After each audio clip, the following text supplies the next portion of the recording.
کے مابین expert level مذاکرات۔ ترجمان پاک بحریہ کے مطابق مذاکرات میں میری ٹائم سیکیورٹی اور بحری شعبہ جات میں باہمی تعاون کو فروغ دینے پر اتفاق کیا گیا۔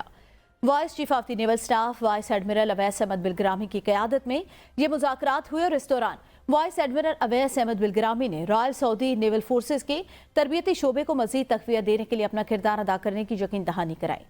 ترجمان کے مطابق vice chief of the naval staff نے commander royal Saudi naval forces vice admiral Fahd bin Abdullah Alkhufaili سے بھی ملاقات کی، جس میں باہمی دلچسپی کے امور اور دو طرفہ تعاون کو مزید بڑھانے پر تبادلہ خیال بھی کیا گیا۔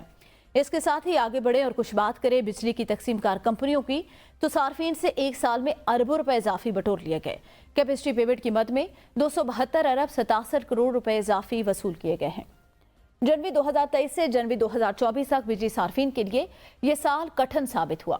کیپیسٹی پیمنٹ کی مد میں 272 ارب 67 کروڑ روپے وصول، ایک سال میں صارفین سے سرچارجز اور کیپیسٹی پیمنٹ کی مد میں فی یونٹ 15 روپے اضافی وصول کیے گئے۔ مجموعی طور پر صارفین نے 2046 ارب روپے کیپیسٹی پیمنٹ کی مد میں ادا کیے۔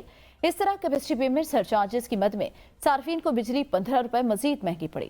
جنوری تا مارچ اضافی کیپیسٹی کی مد میں صارفین نے 1 روپے 25 پیسے یعنی 46 ارب روپے اضافی ادا کیے۔